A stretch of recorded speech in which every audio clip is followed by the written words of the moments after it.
नमस्कार मेरे प्यारे दोस्तों।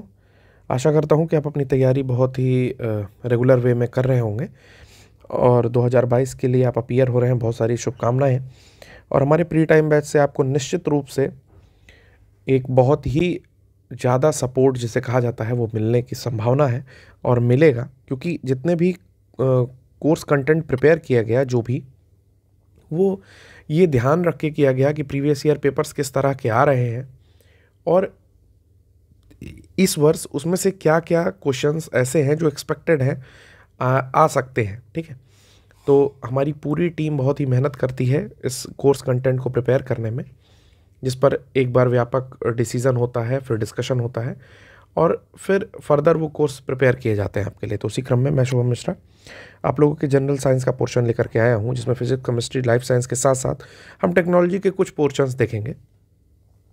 तो चलिए फिजिक्स से स्टार्ट करते हैं बिना समय गंवाए, क्योंकि समय बहुत कम है और पूरी तरह से रिवीजन करना है आपको। एक बात और मैं कह देना चाहता हूँ कि चूंकि ये प्री टाइम बैच जो है वो एक रिवीजन बैच है, जिसमें 120 आवर्स प्लस सी सेट के जो टाइम है उसमें आपका पूरा कोर्स कंटेंट मतलब कवर करने की कोशिश की गई है। तो एक रिवीजन के पॉइंट ऑफ व्यू से स्टार्ट किया गया है। अगर आपको कोई भी चीज़ डिस्क्रिप्टिव वे में जाननी है तो मेरे जो लेक्चर्स हैं जनरल साइंस, सामान्य विज्ञान के, जिसमें मैंने लाइफ साइंस कंप्लीट कर दिया है, उसके साथ साथ मैंने फिजिक्स के 3/4 पोर्शंस यानी कि 3/4 पोर्शंस जो है वो भी कवर कर दिए हैं। तो आप उसका सहारा ले सकते हैं अपनी बेसिक्स क्लियर करने के लिए एनसीईआरटी की। उसके ऊपर की चीज़ें जो भी हैं, जो भी एग्जामिनेशन पॉइंट ऑफ व्यू से ज़्यादा इंपॉर्टेंट है या फिर एक्सपेक्टेड हैं कि ये आ सकती हैं, वो चीज़ें हम यहाँ पर देख रहे हैं। चलिए सबसे पहले हम लोग इकाइयाँ देखेंगे। इकाइयों की ज़रूरत इसलिए पड़ती है दोस्तों, क्योंकि किसी भी चीज़ को आप बिना इकाई के मेज़र नहीं कर सकते। ठीक है, जैसे सपोज करिए कि कोई व्यक्ति, जब पहले बार्टर सिस्टम चलता था तो कोई व्यक्ति किसी को आलू के बदले प्याज देता था कि ठीक है उसके वहाँ प्याज या टमाटर हो रहा है तो उसने 5 टमाटर दिए, 5 आलू लिया। ठीक है, बट जब धीरे धीरे आपका बाजार सिस्टम आया कि बाजार में भाई कॉइन्स चलने लगी, पंचमार्क कॉइन चलती थी या फिर आहत सिक्के, जो भी सिक्के धीरे धीरे चलना शुरू हुए, उसके बाद चीज़ें क्या हुई कि भाई कुछ मुद्रा के बदले में आपको सामान मिलने लगे। लेकिन सामान को तौलना हमेशा एक अपने आप में चैलेंज था। तो सपोज करिए कि मान लीजिए किसी व्यक्ति ने आपको 10 रुपए दिए, आपने पहली बार उसको 5 आलू दिया, ठीक है ना। सेकंड व्यक्ति ने भी आपको 10 रुपए लिए दिए, लेकिन उसको भी आपने 5 आलू दिया। ठीक, आपके आलू घटते गए। मान लीजिए आप आलू के सेलर हो, विक्रेता हो, लास्ट टाइम में कोई एक व्यक्ति आया 10 रुपए लेकर के आया, उसको भी आपने 5 आलू दिया। ठीक, क्योंकि आप मन बना के आया कि 10 रुपए में मैं 5 आलू दूंगा। वो सारे व्यक्ति एक बार मिलते हैं तो जो सबसे लास्ट में आलू पाया उसके आलू बहुत ही छोटे, मतलब छोटी क्वालिटी के थे। ठीक है, साइज, शेप सब कुछ कम है। और जो सबसे पहली बार लेकर के आया उसने बड़े आलू छांट करके 5 ले लिए। तो उन दोनों ने कहा कि भाई तुम 10 रुपये में ये पा रहे हो, मैं 10 रुपये में ये पा रहा हूँ। तो आपस में एक झगड़ा जैसा कुछ स्टार्ट हुआ। तो यहाँ से नीड हुई कि क्यों ना एक स्टैंडर्ड कुछ बनाया जाए जिसमें किसी भी चीज़ को उसी स्टैंडर्ड में मेज़र किया जाए। तो उस स्टैंडर्ड का नाम ही यूनिट पड़ा। ठीक है, जैसे 1 किलोग्राम हो गया, 1 मीटर हो गया, 1 लीटर हो गया, बहुत सारी यूनिट्स अभी हम देखेंगे। तो उसके क्रम में चलिए शुरू करते हैं। सबसे पहली यूनिट है जूल। जूल जो होता है ऊर्जा तथा कार्य दोनों का मात्रक होता है। ठीक, लेकिन इसके साथ साथ मैं ये भी बताना चाहता हूँ कि जो कार्य का मात्रक है वो चूंकि work is equals to force into distance, यानी कि बल गुणे बल की दिशा में विस्थापन के द्वारा भी दिखाया जाता है।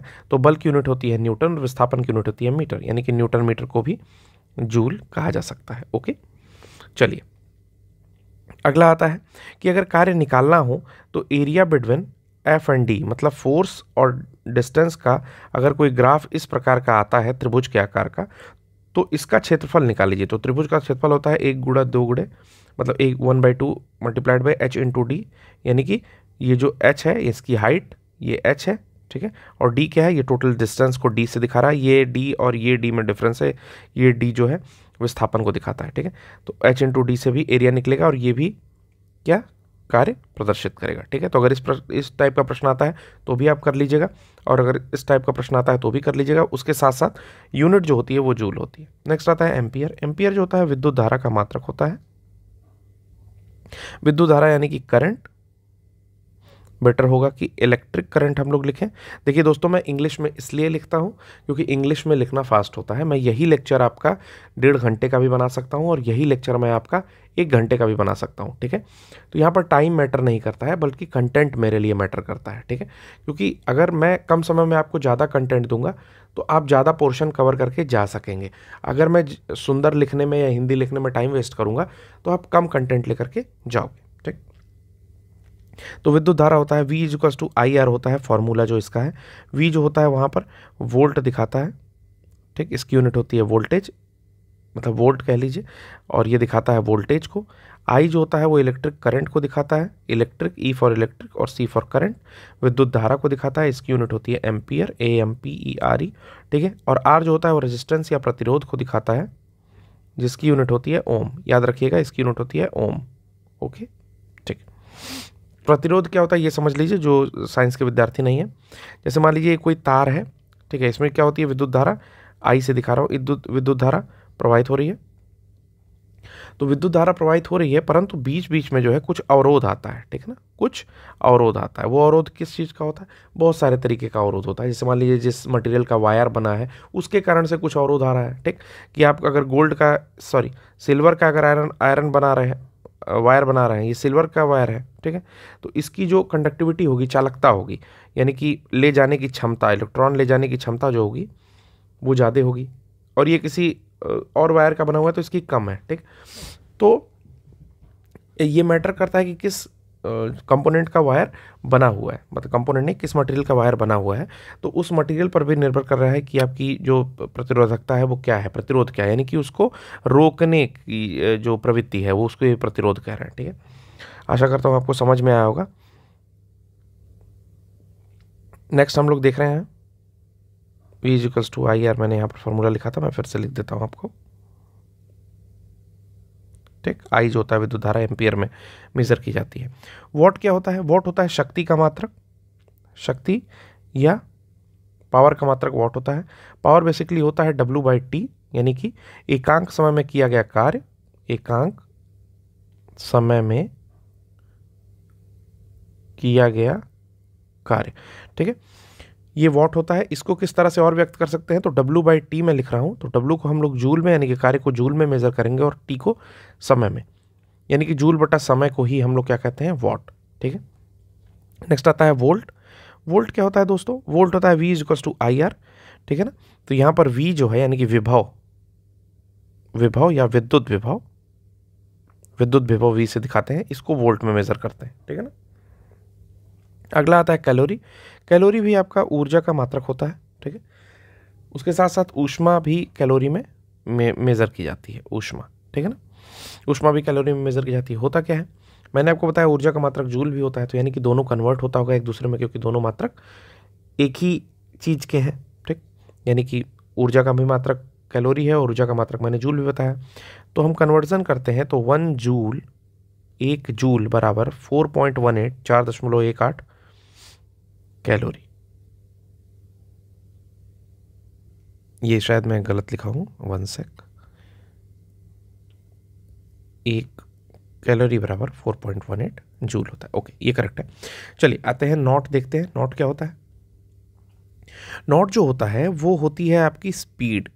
किसकी स्पीड होती है? सपोज कर लीजिए बोट की स्पीड है, ठीक है ना। बड़ी जो नाव होती है उसकी जो स्पीड होती है उसको हम लोग नॉट में मेजर करते हैं। और नॉटिकल माइल क्या होती है? वह दूरी जो कि, जैसे हम लोग किलोमीटर मेजर करते हैं आपकी सड़क पर या कोई भी ऐसा स्थल मार्ग है उस पर हम लोग स्थलीय जगहों पर किलोमीटर मेजर करते हैं, उसी तरीके से वायु में, उसके साथ साथ जल में। बेसिकली हम लोग जल के साथ ज़्यादा देखेंगे, बट परंतु वायु में भी होता है, वायु में, जल में, इस तरह में हम लोग नॉटिकल माइल दूरी लेकर के चलते हैं, जिसका मान 1852 मीटर होता है, ठीक है ना।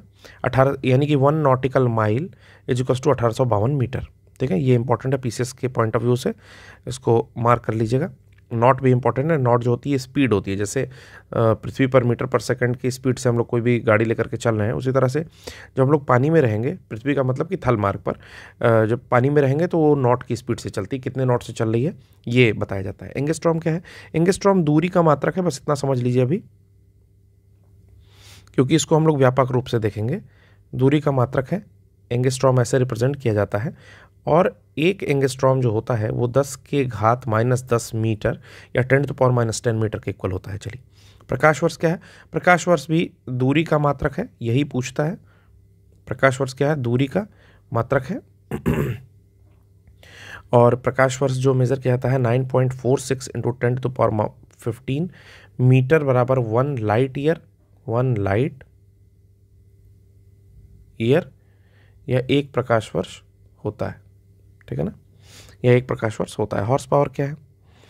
हॉर्स पावर जो है ये पावर इसमें लगा हुआ है, यानी कि ये शक्ति का ही मात्रक है, लेकिन हॉर्स लगा हुआ है यानी कि घोड़े की शक्ति का मात्रक है, अर्थात यानी कि 1 horse power is equals to 746 watt, यानी कि 746 वॉट को 1 हॉर्स पावर के नाम से जाना जाता है, ठीक है। तो अगर कहीं 746 अगर कहीं दिखता है तो आप उसको 1 हॉर्स पावर की यूनिट में मानेंगे और उसको टिक करेंगे, ठीक। फिर आता है नेक्स्ट मार्क।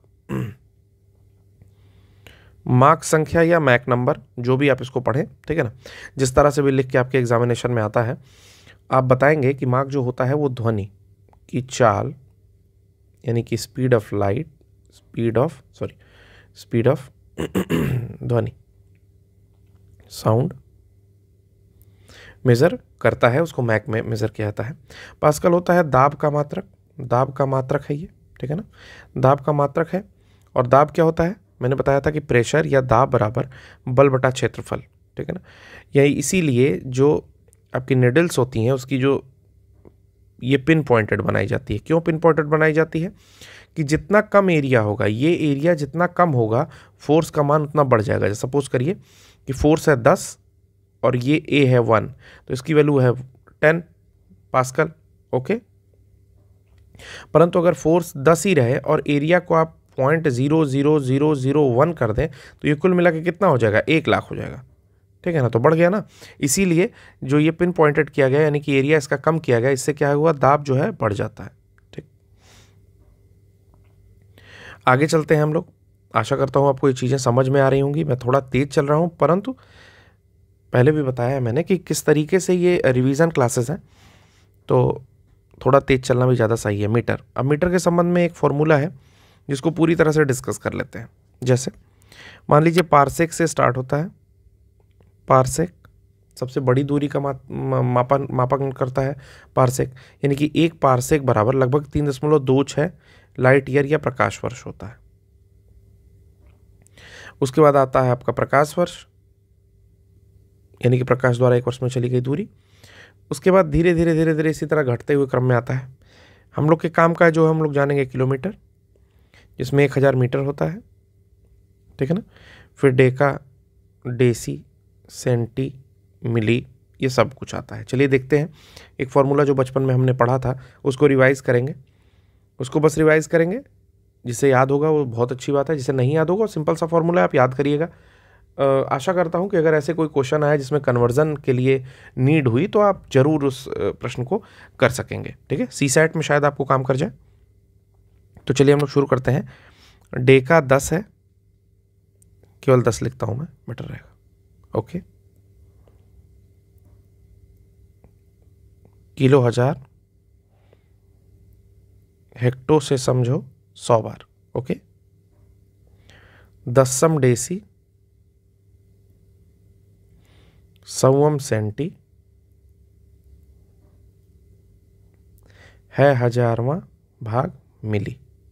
अब ध्यान दीजिए, ये किसके रिस्पेक्ट में कहा जा रहा है? अगर डिस्टेंस की बात करेंगे तो मीटर के रिस्पेक्ट में, अगर मतलब द्रव्यमान की बात करेंगे तो ग्राम के रिस्पेक्ट में, और अगर लिक्विड की बात करेंगे तो लीटर के रिस्पेक्ट में कहा जा रहा है। जैसे 1 डेका मीटर बराबर 10 मीटर, ओके। 1 किलोमीटर बराबर 1000 मीटर, 1 हेक्टोमीटर बराबर 100 मीटर, ठीक है ना।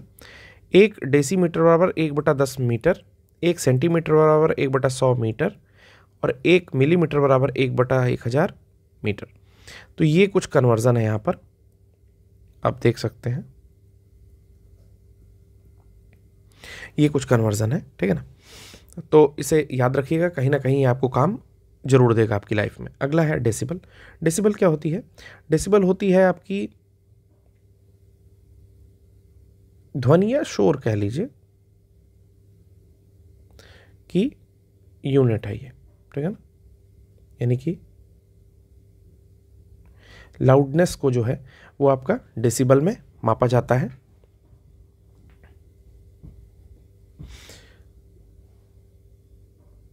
पचहत्तर डेसिबल से ऊपर की आवाज़ अगर आप सुनेंगे तो उससे आपके कान खराब हो जाएंगे, ठीक है ना। जनरली जो पत्तियों की सरसराहट है जिस पर क्वेश्चन पूछा गया था वो 10 से 20 डेसिबल के आसपास में ध्वनि करती है, और 55 डेसिबल डीबी यानी कि डेसिबल को एक स्टैंडर्ड मानक मानिए कि वो ध्वनि हम लोग के लिए ठीक है, मतलब वहाँ तक एक स्टैंडर्ड ध्वनि है। अगला आता है ओम। मैंने बताया भी कि ओम को इस सिंबल से भी दिखाते हैं, ठीक है। ओम जो होता है वो प्रतिरोध का मात्रक होता है, ठीक है ना।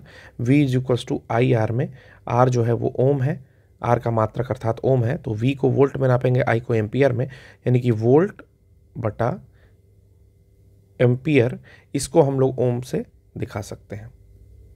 ओके। अगला आता है क्यूसेक। क्यूसेक क्या होता है? क्यूसेक बेसिकली कुछ नहीं है, इसको क्यू से आप रिप्रेजेंट करते हैं, मतलब प्रति सेकंड कितना मीटर क्यूब पानी बह रहा है। मीटर क्यूब किसकी यूनिट होती है? एक तरह से क्यूसेक जो है धारिता को माप रहा है, ठीक है ना। जैसे आयतन, ठीक ना, कितना बहाव है, कितना आयतन पानी बह रहा है प्रति सेकंड, ठीक है ना। यानी कि मीटर क्यूब प्रति सेकंड में इसको नाप रहे हैं, यही यूनिट जो है क्यूसेक कहलाती है, ठीक है ना। कि कितना बहाव है कहीं पर, जैसे मान लीजिए कि कोई भी कहीं से पानी छोड़ा गया तो कितना मीटर क्यूब पानी प्रति सेकंड वहाँ से बह रहा है, यानी कि कितना आयतन पानी का वहाँ से विस्थापित हो रहा है, वही क्यूसेक में नापा जाएगा, ठीक। आगे देखते हैं, अगला है रिक्टर। बाइट है, अगला है बाइट। तो ये कंप्यूटर में होता है, आपको पता भी है। चलिए तो देखते हैं, एक जो बाइट होती है उसमें 8 बिट्स आते हैं। बिल्कुल इसको याद करने वाला है, यहाँ पर समझने के लिए कुछ भी नहीं है। अगर आप पहली बार पढ़ रहे हो तो बस याद कर लो कि एक बाइट कंप्यूटर की लैंग्वेज में 8 बिट के बराबर होती है, ठीक है ना। अब केबी पर आएंगे, kilo byte. 1 kilo byte is equal to 1024 byte, ठीक है। अब आएंगे एमबी पर, 1 मेगाबाइट बराबर 1024 किलोबाइट। ये जो था ये किलोबाइट, ये यहाँ आ गया है, ठीक है। अब आएंगे हम लोग 1 गीगाबाइट बराबर 1024 मेगाबाइट, ठीक है ना। 1 टीबी बराबर 1024 जीबी, जो हम लोग कहते हैं ना 1 जीबी की चिप दे दीजिए, तो यही है। यानी कि उसमें 1024 एमबी आता है, कहते हैं कि कितने एमबी का है, तो 1024 KB इक्वल्स टू 1 MB होता है। तो इस तरीके से चलता है, ठीक है ना। फिर ये मतलब बढ़ता जाता है, परंतु इतना अगर आप जानेंगे जितना मैंने लिख करके रखा है, तो इसमें जो भी कन्वर्जन के क्वेश्चंस आते हैं, ये या तो यूपीपीसीएस में या फिर उसके सीसेट में, ठीक है, साथ ही में, वो दोनों आप इतने से कर लेंगे। तो इससे ज़्यादा जाने की कोशिश मत करिए, इतने से आप क्वेश्चन बना लेंगे, जितने भी अभी तक आए हुए हैं वो क्वेश्चन इसमें बन जाएंगे। बस थोड़ा सा लॉजिक यूज़ करना पड़ेगा। रिक्टर क्या होता है? ये रिक्टर जो होता है वो भूकंप की तीव्रता का मानक मापन करता है, ठीक है ना। कितने मतलब किसी स्केल पर भूकंप की तीव्रता आएगी। एक बार भूकंप आया जिसमें सारी बिल्डिंगें उस क्षेत्र की गिर गई, एक बार भूकंप आया कि केवल पुराने घर ही गिरे, तो यानी कि दोनों की तीव्रता में अंतर है। तो नापेंगे कैसे कि कौन सा भूकंप कितने स्केल पे आया, तो उसी को रिक्टर पैमाने से नापते हैं। इसके अलावा एक और स्केल है जिसको मर्केली कहते हैं, मर्केली स्केल, ठीक है, परंतु ये कभी पूछा नहीं हुआ है, तो आप रिक्टर पर ही ज़्यादा ध्यान दीजिए। बार, बार क्या होता है? बार भी दाब का मात्रक है, ठीक ना, और एक बार में 10⁵ पास्कल होता है, ठीक, जो मैंने बताया था आपको। अगला आता है बैरल। तो जो आपके पेट्रोल डीजल होते हैं जिनका आयात किया जाता है, ठीक है ना, उनको बैरल में नापा जाता है। तो 159 मतलब 150 लीटर के आसपास में एक बैरल जो है वो काउंट किया जाता है, या एग्जैक्टली अगर कहेंगे तो 158.98 लीटर्स, ठीक है ना। 158.98 लीटर्स में मतलब एक बैरल में इतना ऑयल आता है, ठीक है ना। ये आता है क्यूबिक मीटर में, यानी कि घन मीटर में, ठीक, या लीटर में, जिसमें भी नापना चाहें आप। फिर आता है डॉप्सन। डॉप्सन क्या होता है? इंपॉर्टेंट यूनिट है बेसिकली। ये जो है O3 यानी कि ओजोन की मोटाई नापने के लिए यूनिट है। अब होता क्या है कि जो हम लोग का ओजोन लेयर है, ठीक है ना, इसकी जो मोटाई नापी जाती है वो डॉप्सन से ही नापी जाती है। तो इसका जो मान